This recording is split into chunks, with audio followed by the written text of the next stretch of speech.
Hey there everyone, John here with the FAA safety team tonight to go ahead and talk about our topic of the night, which is engine failures before and after. So some of the events leading up to having an actual engine failure in your airplane and some of the events immediately following that. So we'll go ahead and go through the findings of the General Aviation Joint Steering Committee, the System Component Failure Work Group, what they found examining a few fatal accident analysis, the work group recommendations from SCF, the video discussion on maintenance and operations, and of course, most importantly, audience participation. This webinar is for you guys. It's for you to ultimately ask questions, interact with us, and although it's not live in person, you can't ask us a question directly, you can post your questions online on the YouTube watch page. So if you're watching this right now on fly@mikealpha.com/fast, and you're watching the YouTube window, down in the bottom right-hand corner, there's a little button that says YouTube. And if you click on that, that'll bring you to the YouTube watch page. And as long as you have a Gmail account or something like that, you'll be able to go ahead and post your comments and questions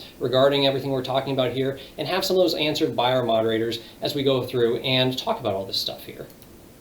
So, first thing that we really have to get out of the way here, because you can't talk about engine failures without talking about the big elephant in the room, which is ultimately engine failures due to fuel exhaustion. So when pilots simply run out of gas. So a few statistics to talk about, and then we'll put this behind us because running out of fuel is a whole other topic all in itself. So for starters, half of fuel starvation accidents are actually commercial or ATP pilots. So pretty experienced guys. About half of the guys that run out of gas are actually very experienced pilots. Only 2% of the people who are running out of gas are student pilots. And you can say, yeah, well, I know they don't fly as many hours, and they usually have an instructor on board. The instructor won't let them run out of fuel, and that's true.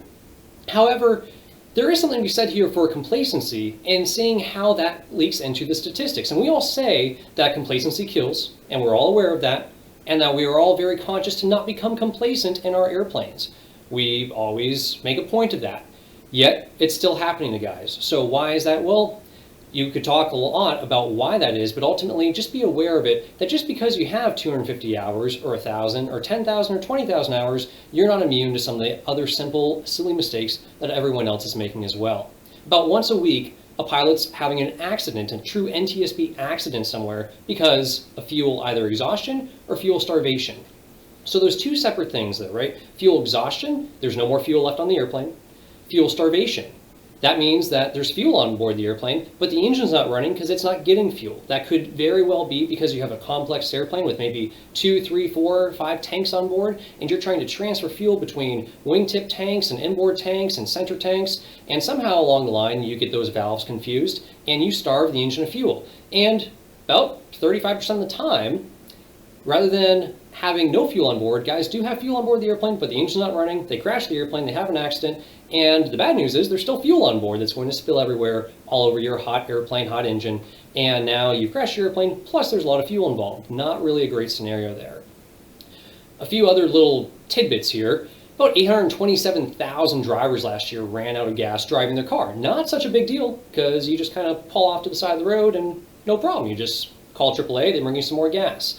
The interesting thing here is it's mostly male drivers, and we know that most pilots are male, and we're not going into the specifics of why guys keep running out of gas, but it's just something to be aware of. Just because we're pilots and we're smart doesn't mean we're immune from silly mistakes like running out of fuel in a car or in an airplane. Now, an interesting thing here that Tesla did, and you might know about Tesla, the electric car company, that little car will actually beep at you and talk to you and show you exactly on a nice big screen how far you can make it on the electrical charge remaining in that car. It'll calculate exactly how far you can go to making to a station, which is great. So that's a point for Tesla. Unfortunately, Cessna and Piper airplanes and every other airplane out there doesn't really do that. I know there's some fuel range indicators, but they're not really all that accurate. Ultimately, the idea here is your fuel gauges, we all know that the FAA only requires them to be accurate when the airplane is full and when it's empty. And even then, they don't always indicate that accurately. In my experience, fuel indicators can be great, and they can be all over the place bouncing around and give you totally wonky indications. So what do? Well, fuel up your airplane, know how much gas you put in it, know how much gas it burns, and always trust that when the fuel gauge reads low or empty, that it probably is, even if you know you put a lot more fuel in. Maybe you have a leak, maybe you forgot to put the gas cap on in a high wing airplane, maybe the line guy forgot to do it and you forgot to check. those things do happen. So simply, they're very silly little things. Try not to let them happen to you. Complacency is the key there. Let's go ahead now and talk about, as we're preparing to take off, as we're preparing for our flight, how can we prepare for an engine failure? How can we be aware that this is coming so we're not surprised when it happens? Well, ultimately, as a PIC, as pilot in command, whoever that is on the airplane, whether it's a one person in an airplane or whether you have a crew of two, you always need to be giving a brief prior to takeoff. So if you're the sole person in the airplane, you need to be talking to yourself and giving yourself a brief. Do it out loud. Walk through all those steps of what you're going to do in the event of an engine failure during the takeoff roll, shortly thereafter, or even in cruise altitude. What kind of options do you have? And what you ultimately need to do here is take into consideration things like runway conditions, traffic activities, and airspace complexities. So runway conditions, is the runway wet or icy? Do you have a really stout headwind, or maybe do you have a slight tailwind component that you're taking off with? Or if you're in a multi-engine airplane and you have an engine failure and the runway's a little icy, are you going to be able to maintain directional control with an engine failure in a multi-engine airplane, or is it so slick that you might lose directional control and slide off the edge of the runway? Maybe it's best to wait for them to come out and clear the runway before attempting to actually take off. In a single engine airplane, it could be simply just adjusting your abort point, your known point where you want to discontinue the takeoff, maybe a little sooner if the runway is a little slick, because it's going to take you longer to get the airplane stopped. Now in a moment here, we're going to go ahead and look at someone who didn't necessarily heed all of those warnings there. So taking into account airspace complexities, the runway conditions, the traffic activities. So when we're looking at, for example here, before I show you this video, we're looking at Page Field here on the sectional chart. We've got Fort Myers Page Field pulled up. And if we, for an example, if we want to go ahead and, go back there.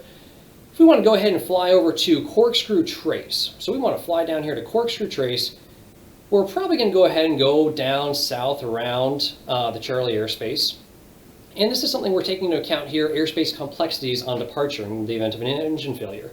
We take off, we're going to be flying over all this yellow area, flying by these towers, and then if they're landing to say something like they're going to the northeast, so they're landing runway 6 in RSW, well, they've got jet arrivals crossing this little ring here at 1,500 feet, 5 miles from the airport on that 3-degree glide path, and I seriously doubt they're going to let you into the Charlie airspace to go at 1,500 feet or 2,000 feet, 2,500. They may give you a direct over top the airport, 2,500 or above, something like that.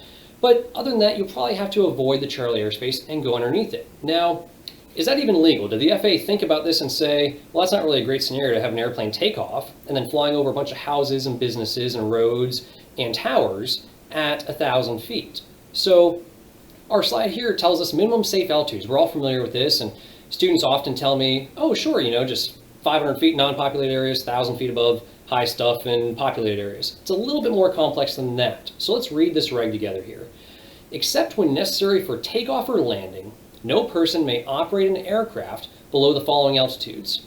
So unless you're taking off or landing, and taking off out of RSW and then leveling off at 1,000 feet below the Class Charlie airspace, that's not takeoff or landing. That's the en route phase of the flight now. So only if you're climbing out still, or is that part of your takeoff really per this reg. So you can't operate an aircraft anywhere at an altitude allowing that if the power unit fails, an emergency landing can be made without undue hazards to persons or property on the surface. So in plain English, that means if you're flying at an altitude, even if it's 1,500 feet or 2,000 feet above the highest obstacle in that area, but you wind up landing that airplane after an engine failure in a parking lot, in the roof of a supermarket, or on somewhere that's causing a possible hazard to other people, then you're not really complying with the spirit of this reg. What they're saying is you need to operate your aircraft at an altitude that you can always glide somewhere and not hurt anyone else on the ground. What does that mean for us taking off out of Page Field trying to go over to Corkscrew Trace? It means we're going to fly a little bit of a detour. It means we're going to have to fly either somewhere maybe down the river and around the beaches here, coming around the Class Charlie airspace at a little higher altitude. Maybe we could go around the north end, come out around, and come back into Corkscrew Trace that way. But it's going to be a little bit of a detour, and although that costs more money and more time, it's required by the regs for safety, and there's a reason behind that. So if you follow the spirit of the regs, that's another way to keep yourself safe. taking off out of Page Field here, we could also, before we take off, ask for getting clearance to the Charlie airspace, maybe 2,500 direct over top the airport. Then we've got lots of great options. We got a bunch of unpopulated areas here. We could always set an airplane down. We got a nice big runway right below us, and we've got a nice safe altitude that we could glide somewhere and have some time to think about things. So for an instance where an aircraft may not take these things into consideration, maybe you decide to take off and you're heading south and you're at 1,000 feet because you had to stay below the Charlie airspace, now you don't have anywhere to glide, you could end up like this pilot. And now this particular video isn't that. This guy actually had an engine failure directly after takeoff, but with nowhere else to land, you may wind up going into a parking lot, going into the roof of a supermarket, causing hazard to other people on the ground, and certainly not the best place to put an airplane down if you intend to walk away from it and never fly another airplane again. So other things on this reg. You can't operate over congested areas, of course, with 1,000 feet above the highest obstacle, 2,000 foot horizontal. So we look a little closer here. If we're flying 1,000 feet south of Page Field here, we have these towers. 246 is the tallest tower there, meaning you're going to have to be at about 1,250 feet to be 1,000 feet above it if you're within about a half mile horizontally of it. So again, you're not following the regulations if you're just cruising along here at 1,000 feet. Again, you're not taking off or landing, you're not returning to the field to land, you're taking off and trying to cruise to another airport. Thus, you need to comply with the spirit of the regs and find a way to fly a little higher and not over congested areas where you don't have a place to put it down. Now, yes, the reg does allow you to fly actually below 500 feet over uncongested areas. Say you're flying over the ocean, just over the Gulf of Mexico. Sure, you could be at 50 feet, but again, you're not giving yourself any options in the event of an engine failure, short of if you have floats on board the airplane and you're flying a seaplane. But ultimately, comply with the spirit of the regs and just apply common sense to that. So, what about when a student says, but John, my CFI told me just never to fly low enough that someone can reach your tail number. And yeah, I've been told this more than once, and it's super frustrating. Ultimately, what does Will Smith say? He's shaking his head. It's a very silly thing to do. Now, this is actually, though, why I still like carrying sectionals in the airplane, because with a sectional chart, you can just kind of hit the student and get them to stop saying silly stuff like that and stop doing silly stuff like that. When you hit them with an EFB, it leaves a mark, and then people really, frown upon that. So paper sectional charts still have a good use, even if it's not for navigation. Ultimately, do you really want to fly that low? No. You want to comply with the spirit of the regs. Not even complying with the reg, but comply with the spirit of it, go above and beyond to give yourself some margin of error. Let's take a look at this accident case study here. So a pilot took off out of DeLand, Florida, and he departed runway 23, and this other pilot happened to watch him do this. He was in an experimental, it was a sea wind, and as he took off, the other pilot noted that he rotated about 500 feet prior to reaching the end of the runway, about a 4,000 foot long runway. He used 3,500 feet of it to actually rotate and get into the air, and then he began a very shallow climb and maintained a very high pitch attitude, really trying to get some altitude, but clearly wasn't. And then, shortly thereafter, he observed the airplane stall, enter a descending left spin, and then it disappeared behind a tree line into that supermarket roof that we looked at just prior. Now, obviously the pilot was probably a little too busy flying the airplane to make any sort of radio calls over the CTAF, and he really didn't have much altitude at all, probably only had a few hundred feet off the runway, if that. Now, a witness that was in the parking lot in a car said that she observed the engine making sputtering sounds, and then observed the airplane in a climb attitude, and then very low in the sky, it went ahead, entered into a left turn, that left spin, and descended straight down, nose first, into the supermarket. So, my guess here, and no one can really know for sure, but if I were to hypothesize, if he used 3,500 feet of runway to get off the ground, the engine probably was not making full power on that takeoff roll.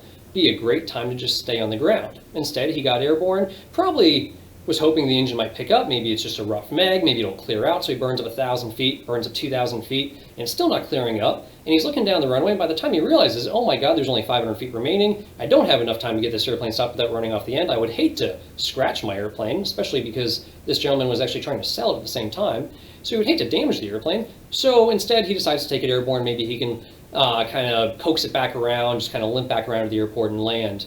But that's the trouble, is people often, when they're very experienced, have a lot of time in an airplane, may say, oh yeah, it's just a rough mag. It'll clear up, just keep full power and we'll burn a little longer runway. We got 4,000 feet, we don't need it all to take off. This airplane takes off in about 600 or 700 foot ground roll.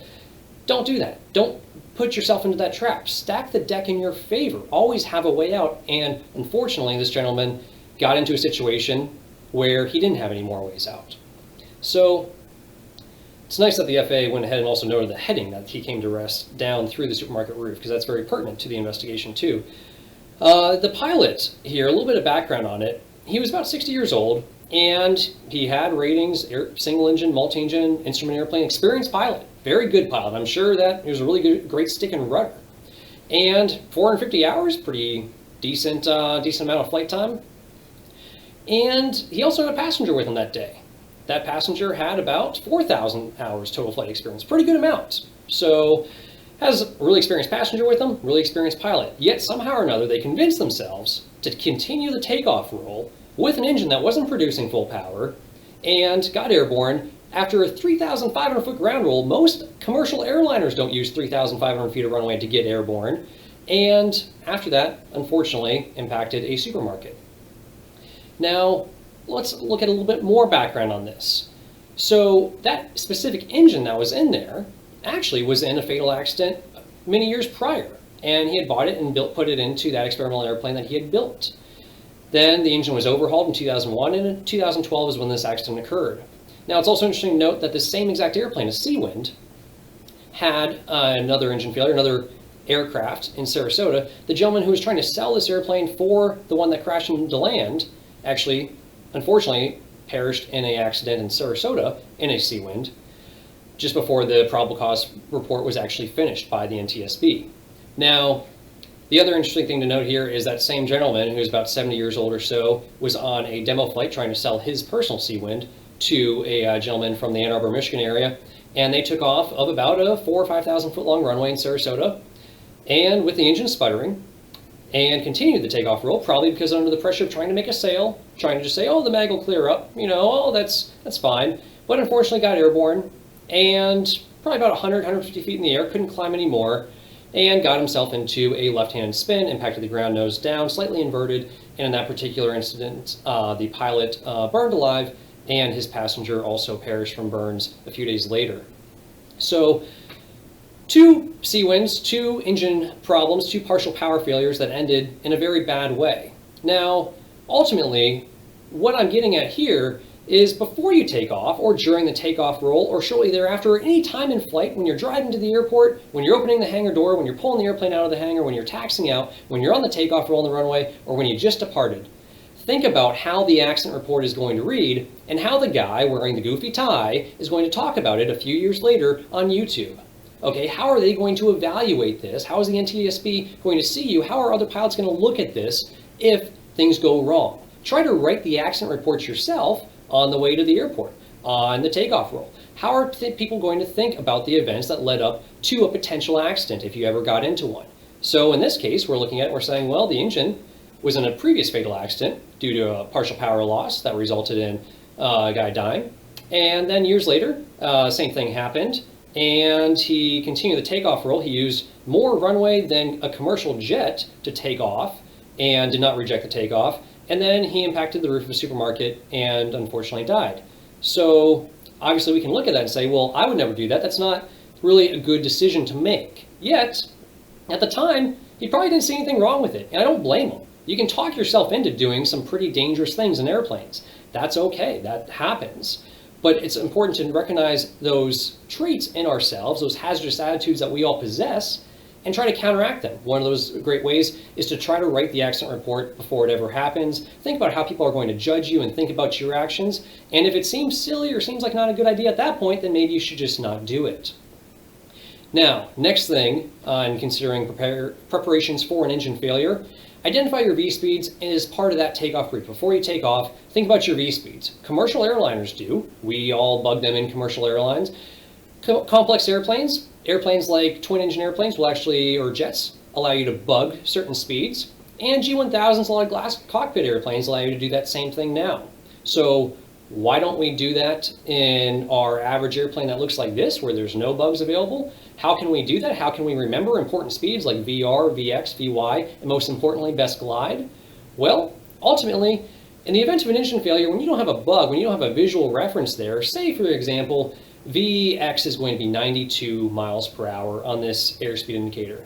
So we're going to have to tell ourselves in very simple terms as part of our brief, VX, airspeed needle horizontal, slightly pointed down.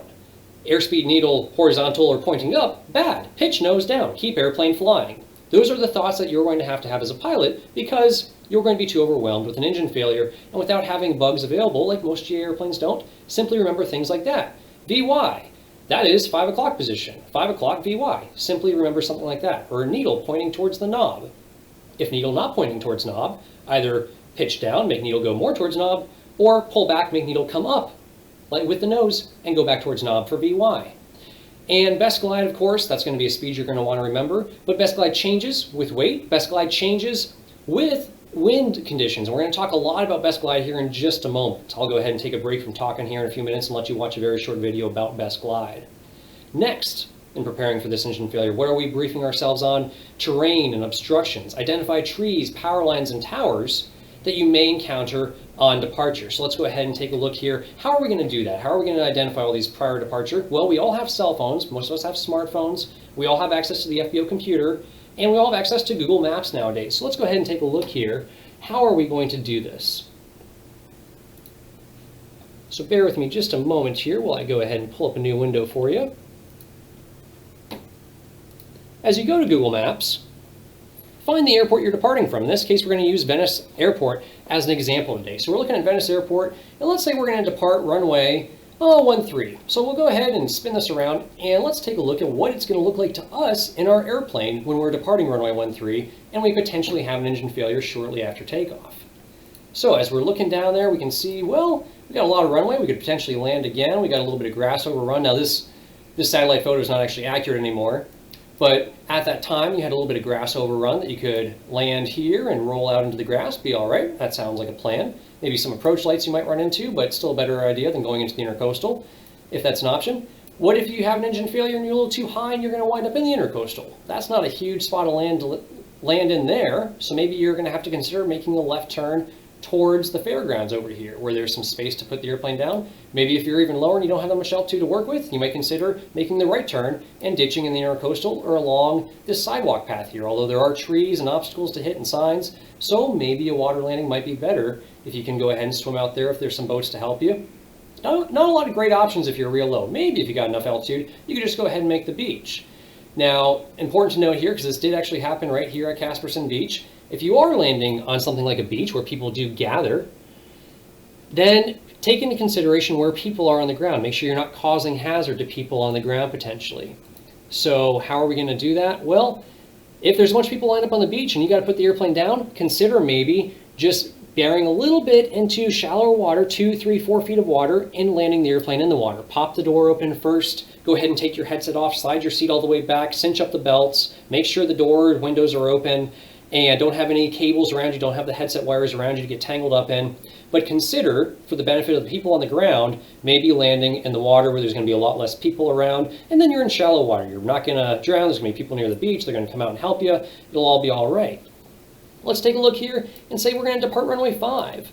Well, if we're departing runway 5 and we have an engine failure, a lot less options here, and this might affect our decisions when the winds are calm. So, winds are calm, do you want to take off runway 5 or do you want to take off runway 31, where you might be able to go upwind to runway 31 and make it right to the beach? If you can't make the grass, you'd probably be able to make the beach. Taking off runway 5, well, you don't have a lot of options here. You got a lot of houses, a lot of things you could run into. Maybe you could make a slight right to the golf course. Maybe you could make the slight left and wind up in the intercoastal. But again, not a lot of options, but better to know that prior to getting in the airplane than to figure it out after you're already in the airplane and you're about 200-300 feet in the air and the engine starts sputtering. It's a great idea to have a little insight into what the terrain looks like around you, especially when you're flying out of an unfamiliar airport that you haven't been able to fly out of a whole bunch and look down and see what's down there off all the different departure ends of those runways.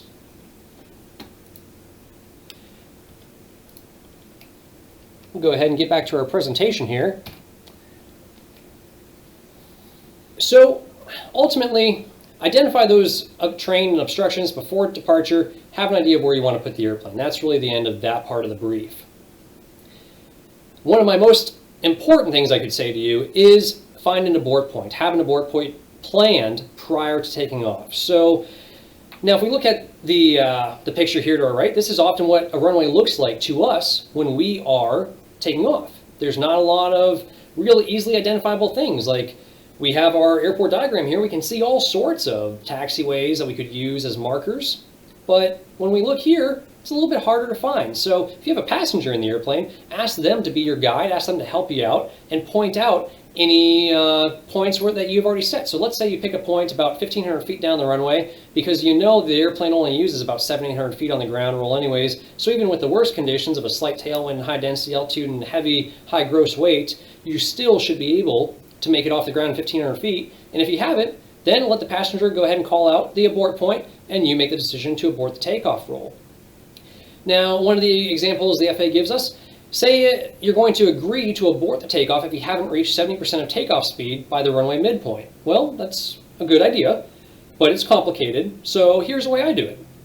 I look at the runway. I got a 9,000 foot long runway. I should certainly be able to get my Cessna off the ground at 9,000 feet. In fact, under the worst conditions, I know a Cessna 172 is going to get off the ground in less than 1,000 feet, and if it doesn't, something is the matter. So what are we going to do at this point? Well, I'm going to just simply look here and say, there's the threshold. It's about 1,000 feet down. I could always go on Google Maps and measure it if I really wanted to, or look at the chart supplement and see exactly, do a little bit of math with the displaced threshold and how far down the runway it is.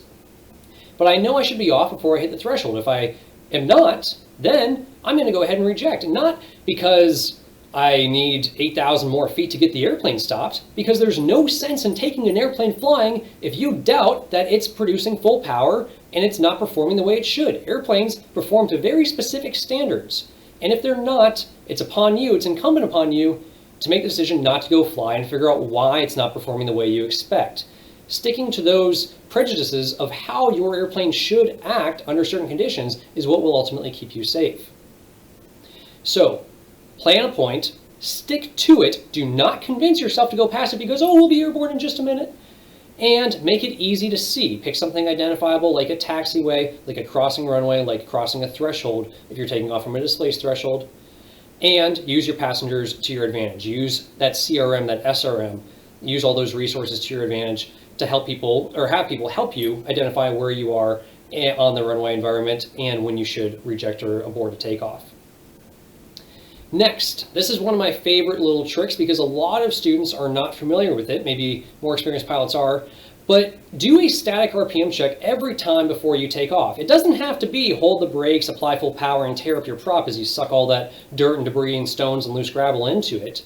You could just simply be applying the brakes, come to a complete stop, and then add in full power, and before you get much airspeed at all, check what the RPM is. It should be at a set value, and that's my #1 way of telling if an engine is making full power. So when I'm looking at static RPM, what I'm ultimately saying is the airplane's not moving, power set to full, and how fast is the prop turning? What am I reading on the RPM gauge, on the tachometer? So now if I've flown the airplane a lot, I know what value it should roughly be, but if I'm flying a new airplane, I'm going to have to get that information from somewhere. You could get it from a CFI or another pilot, but I prefer to go right to the source. So it's probably not going to be in the POH. What you'll ultimately want to do is go to the TCDS. So let's go ahead, take a little break from our presentation here and look at what a TCDS is, a Type Certificate Data Sheet. So ultimately, let's just go ahead and type this in, TCDS FAA. And the first thing we're going to come up with here on Google is Type Certificate Data Sheet. And we're going to go ahead and look this up by make. Let's go ahead and look one up for a Piper here. So I'm going to go ahead and click on P for Piper. Come on down here to the aircraft manufacturer.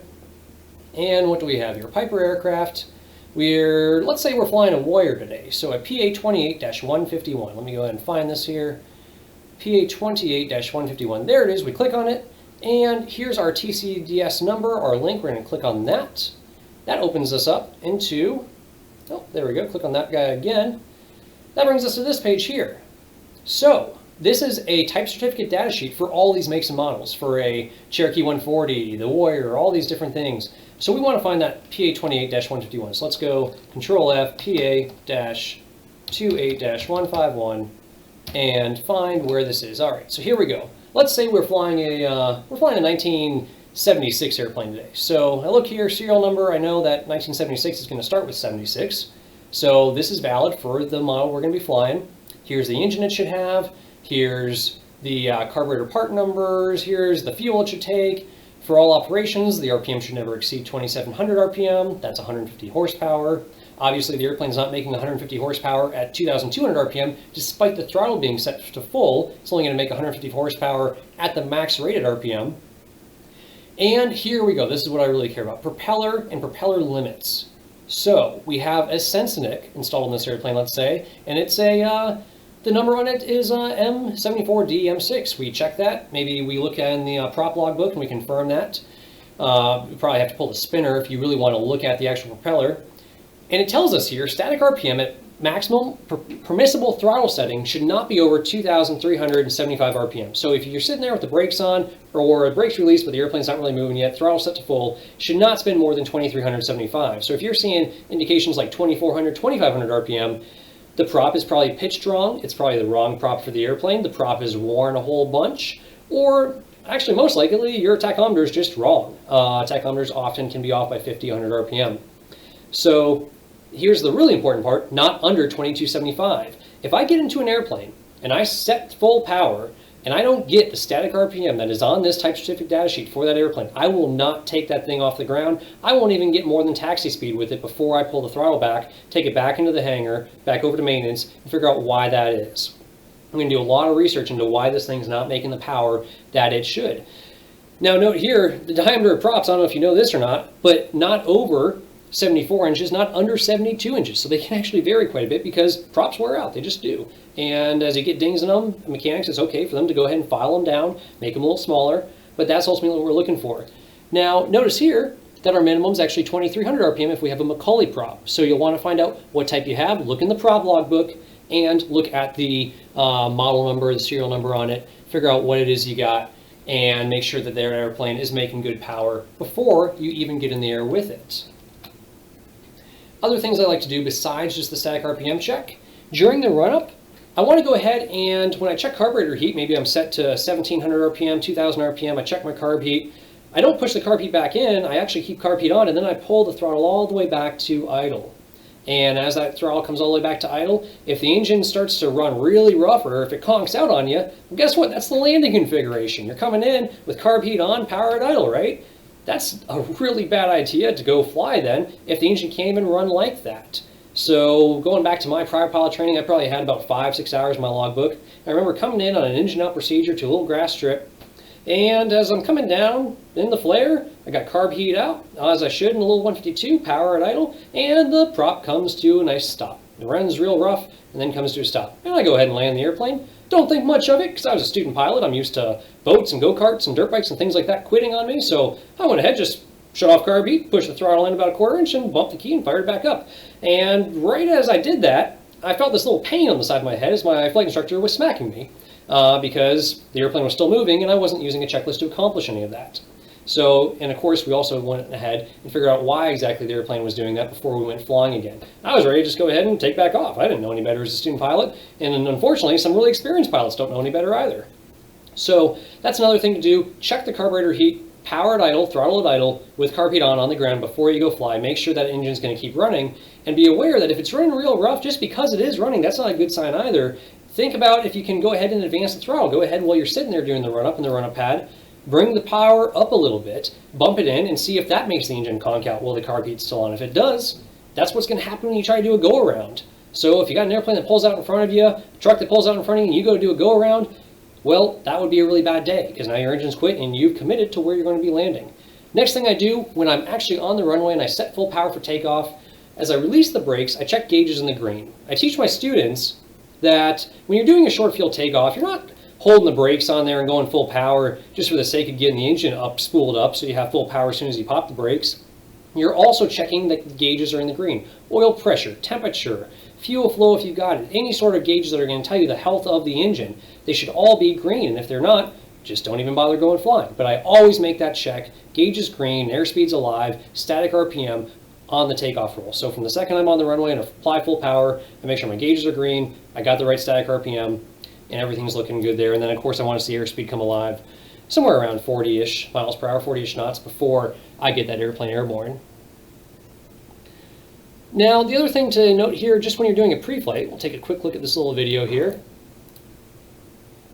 when you're looking through the engine, if you're not super familiar with all the parts here, you do want to go ahead and reach in there and just kind of touch things, right? So you just want to touch, make sure things aren't loose. Touch some nuts, bolts, especially around the oil lines, around the fuel lines. Make sure you can't undo them with your fingertips. And if you're unfamiliar of what it is that you're looking at underneath the cowling, then you really should begin with your flight instructor and having them take you through every single hose and line and identifying what parts you can and can't touch on the pre-flight and making sure that you know where to check. It's okay to get underneath there with your hand and check some of this stuff during your pre-flight so you don't have a fuel line come loose, an oil line come loose on takeoff. So if you don't want to get too greasy, keep a pair of latex gloves in the back of the airplane or in the hangar so you can go into your pre-flight and just go ahead and touch things, make sure they're tight, make sure the mags aren't easy to twist around and change the timing on, things like that. And if anything I'm saying doesn't make sense, get with your flight instructor, get underneath the cowling of your airplane, go look at an airplane in maintenance that's going through your annual and really figure out exactly what parts and pieces of the airplane that you're looking at, what they are, what they all do, so you know what to touch and what you want to check each time before you go fly. Now, next thing in preparing for our engine failure after liftoff. So prior to the takeoff roll, complete this brief out loud. Your reject points. What happens if you fail with runway remaining? What happens if you have an engine failure without runway remaining? What is the turn back altitude after you take off? Where will you put the airplane if you can't turn back or you don't have the altitude to make it back to the airport? Those are the things that should also be included in your brief. What's going to happen during the takeoff roll and shortly thereafter liftoff. Now let's go ahead and take a little look at this video here of what best glide speed really is. I noticed that a lot of people think that no matter what happens, when the engine fails or runs rough, pitch for best glide immediately. Good idea. I like that idea, right? Pitch for best glide, look for a place to land. That's all you want to care about, right? Get to best glide speed, find a place to land. But best glide speed is variable. We're going to go ahead and look at exactly why that is. Up there, John from... You'd be able to make the runway? Yeah, for sure. You think if the engine quit here that you'd be able to make the runway? Yeah, for sure. Cool.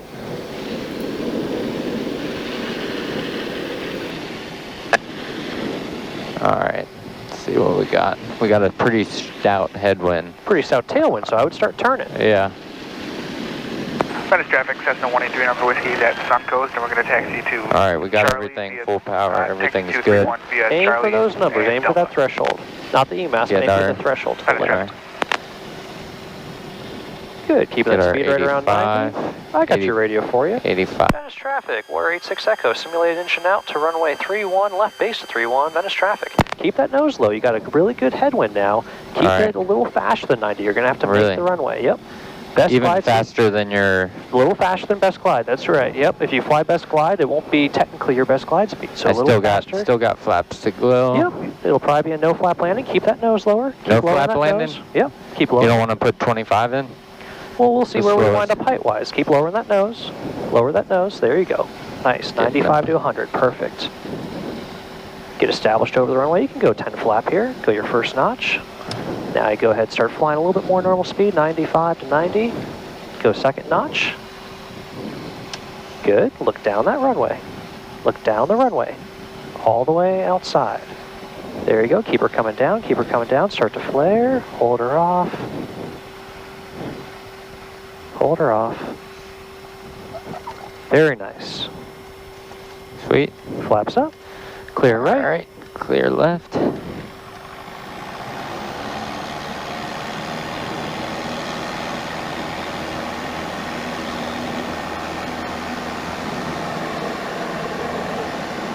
So let's go ahead and break this down now of exactly what we did here. So we're on the downwind for runway 31 when I went ahead and got the bright idea to pull the throttle back on Eli. And the winds were 320 at 17, gusting 25. So we were moving along on the downwind at a pretty good clip. We had a heck of a tailwind. So as soon as I pulled the throttle back, I immediately told him, hey, you got to start turning right now because the airplane is drifting further and further away from the runway. The longer you're in the air, the further downwind of the runway you're going to get blowing. So you need to start aiming for it right away. And don't aim for the threshold. Really, you should be aiming for the middle or even the far end of the runway, knowing that you're going to get blowing downwind and have plenty of runway in front of you to land on. Plus, you're going to be landing with a very slow ground speed because of that headwind. Now, you're saying, why would I aim for the end of the runway? I want to land before the end. Well, first of all, you're going to get blowing downwind of the runway. Second of all, You'd rather always land on the runway and roll off and hit the bushes or trees at the end going 20 miles an hour than you would to aim for the beginning of the runway and wind up short and hit the seawall going 80 miles an hour or 90. When you have a strong wind to take into account for your best glide speed. So let's say our best glide speed in this airplane for round math is 90 miles per hour.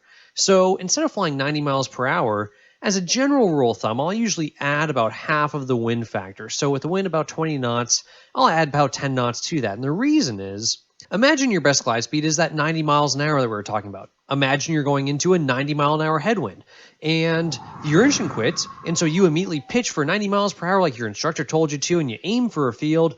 But to your dismay, that field's not getting any closer. You're just going straight down at a nice slow descent rate of about probably 600 to 800 feet, maybe 1,000 feet a minute. Now, why isn't that field not getting any closer? You're flying your best glide speed. Well, with the headwind, it's fighting against you. So your airspeed is 90 miles an hour. The headwind is 90 miles per hour. The airplane will not glide anywhere. So your best glide speed just became your worst glide speed. The only thing worse than that would be to slow down and induce more drag on the airplane and wind up going backwards. Now, obviously, we don't have a 90 mile per hour wind here, but the concept still applies. When you're going into a strong headwind, you're going to need to increase your best glide speed slightly to actually make forward progress towards the airport at your best rate. Now, what is that best rate? Like I said, I use that half of the wind. I'll usually, if the wind's 20 knots, I'll add half of that to it. So I'll fly 10 knots faster. There's no specific rhyme or reason. It's going to differ for each airplane. It's really complicated aerodynamics that we don't have time to worry about as pilots, especially when the engine's not running. So just know this. When you have a headwind, you're going to need to fly a little faster. If you happen to have a tailwind and you're gliding towards a field, perhaps you could fly a little slower. Yeah, you might induce a little drag on the airplane, but if it's bringing you closer to your slowest sink speed, so in terms of a glider, oftentimes best glide speed might be 50 miles per hour and the lowest sink speed might be 40 miles per hour. So it takes really knowing your airplane, and the longer wingspan you have, typically the slower the airplane can fly and sink less. If you're flying something like a Cherokee with a nice short wingspan, the slower you fly, you're going to induce a ton of drag on that airplane and it's going to sink like a rock on you. Other things we did here is we did not put in flaps until we absolutely had the runway made, and we just made a constant rate turn towards the runway. I emphasize constant rate here. We didn't fly any sort of a base leg. I would rather come in high, like I said, and land further down the runway and roll off the end. We have a perfectly good stopway, 2,000 feet of grass, after the runway ends. I don't want to wind up short hitting the trees at the beginning. Now, even though you're getting close to the trees, it may be your initial reaction as a human being to pull back a little bit and try not to hit them, try to stretch that glide. It won't work. I would totally rather clip the trees and knock the squirrel out of the top of them at 90 miles per hour and land with a twig in my landing gear and have enough energy to kind of pull up at the last little minute and hop over those trees and fly to the scene of the crash under control than to pull back, stretch the glide, slow the airplane down, and then I don't have any choice as to where I put the airplane, where it's going to crash. Anytime the airplane's going to contact the ground, you want to be in control of it. You want to be making that decision. You will probably make a better decision than the airplane will on its own. If airplanes flew better contacting the ground in an uncontrolled state, we would just let go every time we landed. But we don't do that. We fly the airplane all the way onto the ground, and we continue flying it after the wheels touch the ground. We're always flying the airplane. You want to do the same thing if you're going to be landing off airport, if you're going to be landing in trees, bushes, the ocean, whatever it is. Keep flying the airplane. Never let it stop flying, and make the wheels touch, make the airplane touch whatever it's going to crash into while it is still flying, while the airplane is relatively level. People survive car crashes on the highway all the time at highway speeds, but they don't survive cars falling off of a cliff from 20 or 50 or 100 feet and hitting the ground. Same thing will happen with your airplane. If you try to stretch the glide, the airplane will drop and hit the ground from 20 or 50 or 100 feet. If you crash the airplane at 70 or 80 miles per hour, there's a chance that you might walk away with that, especially if you have shoulder straps equipped in the airplane. Fly the airplane all the way to the scene of the crash. In this case, we're lucky enough to have a runway in front of us. We kept our speed up. We made that continuous turn towards the runway. It was a continuous turn. No base leg, not wasting any distance, but more importantly, continuous turn, meaning you were subconsciously receiving information to your brain from your eyeballs telling you what rate of turn it was going to take to line up the airplane with the runway. And you could make the minimum bank angle possible to maintain maximum lift coefficient, maximum vertical lift with your wing. It's okay to make banks of 10, 20, 30 degrees engine out. I don't really like going steeper than that unless I absolutely have to. As you go steeper than that, drag increases exponentially. But you still want to make the shallowest bank possible to get your airplane turned back towards that runway, maybe steeper at first to get the nose brought around into the wind, and then shallower towards the end when you know you've made it. As we did here, as we came across the trees, we shallowed our bank angle and let the airplane drift on over to the center line, maintaining as much altitude and energy in the airplane as possible, as much potential energy as possible, delaying putting in the flaps. Then once we knew we had it made, let's put the flaps in, let's make this look more like a normal landing. And look at this, we ended up landing just past the aiming points, just over 1,000 feet down the runway the wheels touch, with another 4,000 feet to go, plus another 2,000 feet of grass at the end. We had over a mile to get the airplane stopped. I would have much rather made that turn even sooner and aimed for the end of the runway and landed halfway down the runway with only 2,000 or 3,000 feet remaining. I would have rather landed in the last 1,000 feet of the runway and got the airplane stopped and had 4,000 feet of runway behind me, knowing that I cleared all my obstacles, rather than land on brick 1 at the threshold and have 5,000 feet of useless runway in front of me. Obviously, the airplane's going to stop, especially with that 20-knot headwind, in 1,000 feet or less of runway or grass. Hopefully, this concept makes sense to you guys of increasing your speed with a headwind, maybe decreasing it slightly with a tailwind. Really think about what best glide really is for the scenario that you are in. Start thinking, start being a pilot, not someone who just recites random book knowledge from a POH and hopes and prays that that works for them and keeps them safe. If you have any questions on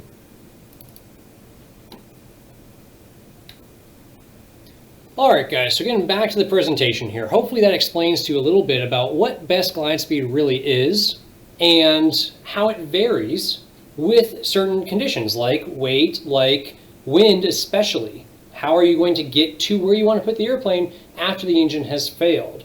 And how can you practice these things? One of my favorite things to practice actually is to come in over top the airport, directly over the airport, 2,000, 2,500, 3,000 feet, pull the throttle back and look at the student and say, land the airplane.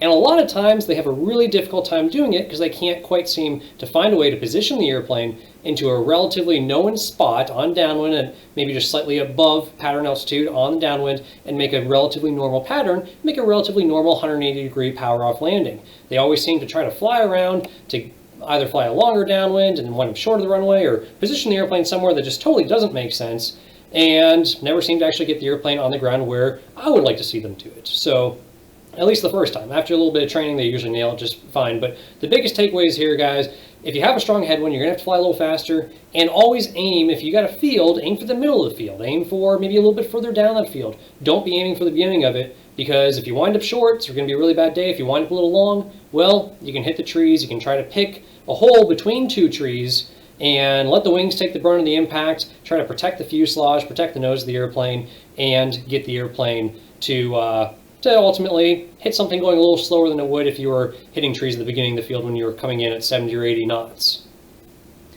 Looking next here, I want to look at a little bit of a case study here of a beach bonanza where the gentleman flying it, he did an oil analysis on it. And during that oil analysis, it came back to him and it wasn't looking so good. But rather than him saying, okay, I understand that there might be something wrong with my airplane, let me get with my mechanic and let's see what he has to say about it. Instead of doing that, he went ahead and just kept flying the airplane. So this was back 2006, Peoria, Illinois. Got a nice shiny bonanza, and it ended up like that, unfortunately.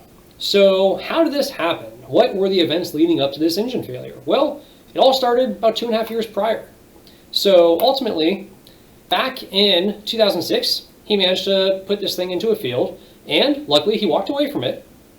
But 2.5 years prior, he got an oil analysis report, and that oil analysis report said, note, there's extreme nickel concentration caused by valve guide wear, most likely because those are made of nickel. So obviously the oil analysis place knows a little bit about aircraft engines. They told you, hey, contact your manufacturer's service rep, contact Continental, talk to them about it, see what they think, and resample this oil in 25 hours.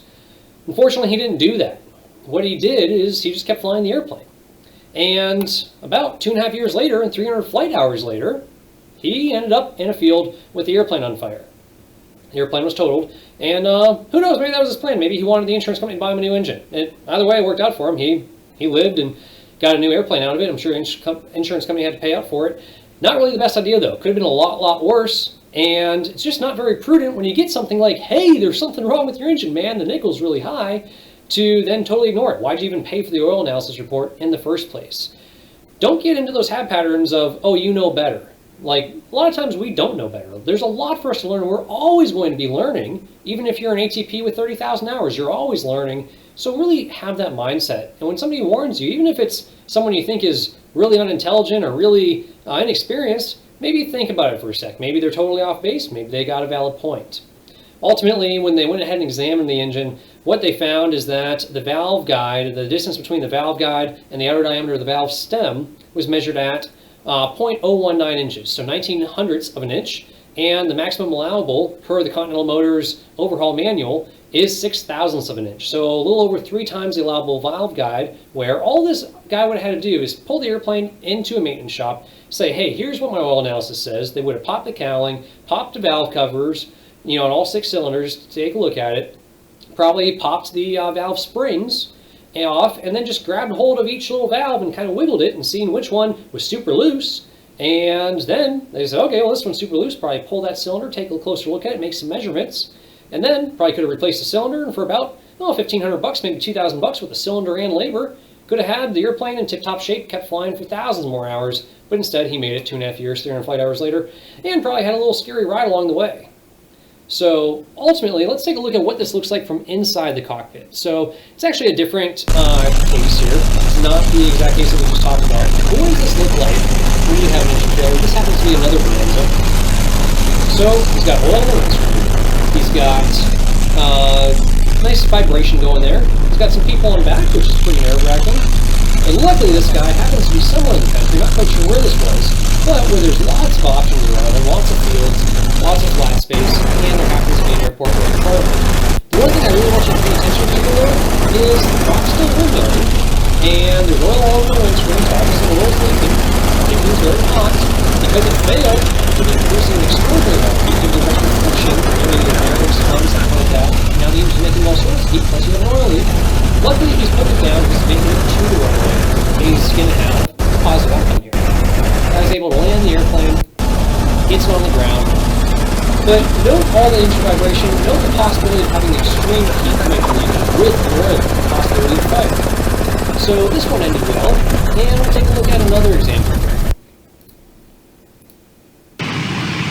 This particular case, there's some smoke in the cockpit, because there's probably some sort of oil leaking, and the engine's very hot. It's getting hot things like the hot exhaust manifold, like the hot engine, and it's making smoke from the cockpit. Now they're able to get the windows open, the smoke starts to clear, and they're trying to find where they can go ahead and put this thing. So we'll fast forward here a little bit. Typical symptoms: oil's all over the windscreen, props windmilling, it's shaking like crazy. Look at the compass bouncing around, look at the vibration here in the airplane. Something is obviously the matter. And as we're coming down, they finally find a field that looks like it's going to be the best option. They point out to that field, they aim for it, and did a pretty good job of getting the airplane down into that field. Didn't land short, was able to get the airplane on the ground.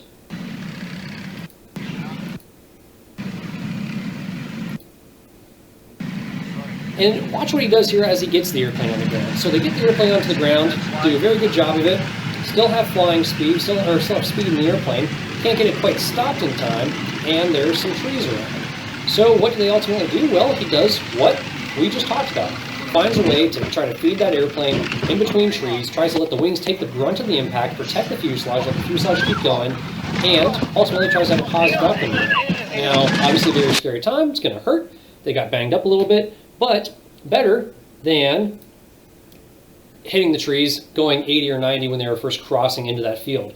Better to get the airplane on the ground. He had some amount of time to apply brakes, maybe get the flaps up, get the thing to slow down. Maybe he could have tried to zigzag a little bit. Maybe he could have tried to collapse the gear, maybe let it slide into that field to slow down even faster before hitting those trees. But ultimately, hitting the trees with wings, probably not the end of the world. Obviously, it's going to spill some fuel. Hopefully, it leaves it all behind you and the fuselage keeps going a little bit. But let the wings take the brunt of the impact. Try to protect the fuselage, protect yourselves. The biggest things that are going to help here are shoulder harnesses. Make a huge, huge difference in survival rates and injuries that occur, really decrease injuries. Getting your seat slid back getting those shoulder harnesses and everything retightened on you now, and then getting rid of loose wires, getting rid of anything loose that's going to be going flying or possibly keep you tied up in the airplane when you're trying to get out. Have that door open before the airplane touches the ground, have the windows open, have your way out. Don't have anything tangled up around you. I can't stress that enough with headsets and things like that that could possibly get you stuck in the seat. Next, let's go ahead and look at a partial power failure on a Cessna 150. We'll pull up the video here. So taking off out of Venice here, as we get up over the runway, this airplane's not producing much power, but take off in a normal amount of time. Doesn't burn up too much runway taking off. As we get to right about 200, 250 feet or so, watch the propeller here. You can kind of see the change in frequency as it starts to roll back and the nose pitch down.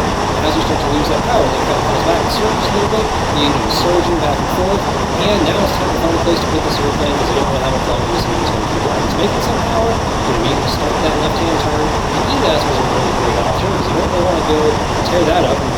From the angle, we probably won't be able to get the airplane down onto the ground and stop before running off into the inverse water there.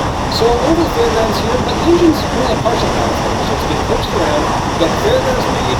Looks like you got another runway there off the left made, so you keep going. Obviously it's running kind of rough on you. So you get pointing around here, and now you actually were able to gain some altitude. And now the airplane's trying to position itself somewhere in a normal place to land. As you come back around here, one thing I want to note is a rough running engine, an engine that has a partial power failure, or an engine that is totally lost power, but the prop's still windmilling. If it's substantially vibrating, the worst thing that could happen is for it to vibrate right off here. If the engine comes loose from the airplane, it could possibly get caught somehow to make the airplane aerodynamically able to fly. But if it totally comes off the airplane, it's going to be in such a CG issue that I won't be able to keep the nose low enough to get the airplane flying on the ground. You'll enter into a stall the airplane or just fall to you. So that wouldn't be really ideal. So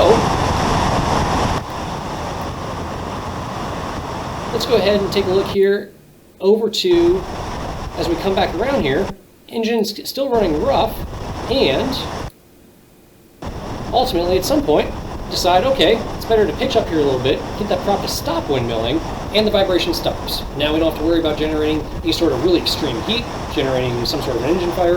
The airplane's made. Prop windmilling generally causes more drag than the propeller being stationary on an airplane like this. It may not be possible to get your prop stopped. Maybe just the way the engine failed, it wants to keep windmilling. If that's all that happens, that's okay. But if you have the option to get the propeller stopped and you've already secured the engine, fuel shut off, mags are off, mixture's out, then at that point, what does the prop spinning have to help you? The best case scenario here, ultimately, is get the prop stopped and fly it like a glider, fly it like a normal airplane. And that way, you don't have to worry about generating extreme heat, possibly causing an engine fire, especially when you have the oil spraying all over the place, if that was part of the cause of the engine failure in the first place. So let's go ahead and go back to our presentation here.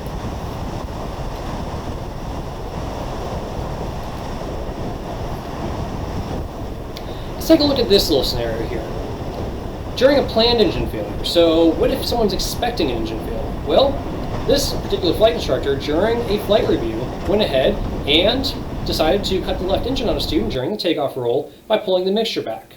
Well, the student froze at the flight controls, the airplane veered left, and the flight instructor attempted to correct this by trying to take the controls and go ahead and get his hand on the right mixture lever, cut that, and unfortunately, by the time he was able to do that, the airplane had already veered off the runway, nose gear collapsed, and the airplane sustained substantial damage.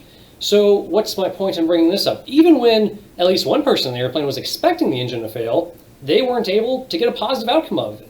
So first off here, to take away, engine failures in multi-engine airplanes, way, way worse than engine failures in single-engine airplanes. You may think that extra engine is going to be able to help you limp back to the airport. Well, it's a nice idea, but typically the accident statistics show us otherwise. That when you have an engine failure in a single-engine airplane, you're far more likely to live than if you have one engine failure in a multi-engine airplane. The other thing here is the startle effect, or not an immediate reaction, a delayed reaction by the flight instructor. So despite him expecting the engine to fail, he probably expected a correction from the student, waited a little too long, and the airplane departed the runway. So always be expecting the engine to fail. Don't be surprised when it does. Just be expecting that. That's going to happen someday to you. If you fly for X number of hours, 10,000 hours, it's going to happen at some point. It just statistically will. So don't be surprised. If I have an engine that starts coughing on me, it doesn't really surprise me much. I just simply keep flying the airplane, start pitching, slowing down the airplane, trying to get towards that best glide speed roughly, look for a place to land, and then start troubleshooting the engine. Usually it's something simple like, hey, it's nighttime, we're doing a night cross country, and the student switched the fuel selector valve to off. Ha ha, not funny. When it is a serious situation, simply stick to those few things. Slow the airplane down, get it pitched around best glide speed, get it trimmed for that, look for a place to land, point it to that place. Worry about everything else last. Just keep flying the airplane no matter what. Aviate, navigate, communicate. We know that's the best way to go. Stick to it. Now, for engine maintenance, preventing this stuff, follow the required maintenance procedures at the recommended intervals. Discuss maintenance with your mechanic and IA. Keep them in the loop. If that guy with the Bonanza had gone to his IA or his mechanic and said, hey, I got this oil analysis back and it says high nickel concentration, I need to resample this in 25 hours, that IA or A&P would have said, whoa, something's the matter here. Let's go ahead and figure out what that is. So his neglection to do that, to actually discuss this on a regular basis with your mechanic, led him into kind of a bad scenario. Also, make sure you're operating your engine within manufacturer's limitations. So that goes without saying, but don't be overleaning. Don't be flying it too rich even to where you foul up the plugs. Do what the manufacturer says. Look in the POH, look at manufacturer bulletins. Just not everything you're going to find on how to fly an airplane is in the POH. It was probably printed 20, 30, 50 years ago. So look at the updated bulletins on the FAA's website and update yourself with what the latest topics are on the engine that you have as far as maintenance requirements and how to operate it successfully. Now, plan to always fly with the possibility of power loss in mind. We keep saying that, but don't be surprised when it quits. It's going to happen sometime. Don't be surprised. So always have that plan. Always have a way out. Don't box yourself into a corner. Always stack the deck in your favor. Fly higher, fly over places where you can land, fly a little bit further distance, even if it's a little inconvenient, rather than flying in a direct line that might take you into a place where if you do have an engine failure, you don't have a lot of options. Keep options for yourself, stack the deck in your favor, and just don't be surprised when it happens to you. Always commit to conditions under which you'll make a precautionary landing. Same thing. Stick to putting the airplane in a position where you have a way out. And practice those partial power and engine out landings. Ask your CFI to just spontaneously initiate power loss scenarios. So just as you're cruising along one day, tell them, hey, sometime in this flight I want you to fail the engine, and let them do it. Don't give you any sort of warning. See how much startle effect you have. See if you were really prepared for it. See if you already have the place picked out to land because you were looking around looking for traffic, looking for birds, looking for fields that you could potentially land in, or if you're just totally zonked out cruising along and totally surprised when he reaches over and pulls the throttle back on you. Practice not just the total power failures, practice partial power failures. So what are you going to do to troubleshoot an engine? What are you going to do to try to coax the engine to make enough power to get you somewhere? And when are you going to make the decision that although the engine's making some power, you're better off landing off airport on a beach in a clear field and go ahead and shut that engine down or reduce power to a point where you don't want the engine to be running rough or making very little power, not adjust anything on it. You come into a field to land and all of a sudden you get a burst of power and it carries you right into a tree because all of a sudden something started working in the engine again and it made power and during the flare and carried you further than you wanted to go. So once you decide to land, you decide you're making a power off landing, keep the engine running for a while, but know when it's going to be best to shut that thing down, secure it, shut the fuel off to it, and just fly it like a glider. It makes things a lot simpler when you're just cruising on down. Never be afraid to land off airport. Don't think that you have to make it to an airport and stretch the glide and fly an airplane so slow that you stall and spin it. Don't think that you just have to get the airplane onto a perfectly open wide field. If you have to put an airplane into trees, if you have to crash an airplane one day, it's best to accept the crash, acknowledge that, okay, you're going to crash, it's going to happen, so fly it all the way to the scene of the crash. Don't stop flying the airplane ever. Don't try to make the airplane do something that it can't. And to know that, ultimately go out with your instructor, practice flying the airplane at very slow speeds, practice these engine failure procedures at high altitudes, practice stalls and getting really slow with the airplane. Know what the airplane can and can't do. Don't try to make it do something that it can't. Be okay with crashing the airplane under your terms. Make sure that if you're going to crash the airplane, it's under your terms, not the terms of aerodynamics of a left-handed spin as you go into the ground.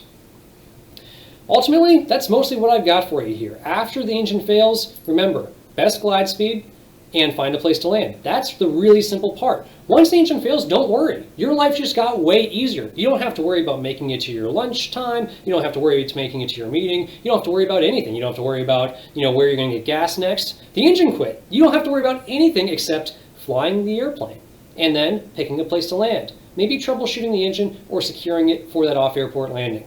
Those are the only things you have to worry about. Your life just got way easier. Flying just got even simpler. So don't sweat it. It's a good day. Just made your life way, way easier. Now that business meeting all of a sudden doesn't matter at all. If you guys have questions, go ahead and post them up there on YouTube, and we'll get back to you in the comment section. Thanks so much for watching. Make sure that you check out all of the other videos on FAAsafety.gov, all the other courses on FAAsafety.gov, as well as fly@mikealpha.com. A lot of awesome pilot proficiency courses and safety videos. The link is in there on fly@mikealpha.com/fast. Make sure that you do go ahead and go to fly@mikealpha.com/fast. The link is in the description on the YouTube watch page, or you might already be there with us on fly@mikealpha.com. Put your name and your email address in there so you get Wings credit for this seminar. We'll go ahead and update that within about 3 days. Again, thanks so much for watching, guys, and always fly safe, stay safe, be ready for your engine to fail at any point. We'll see you guys next time.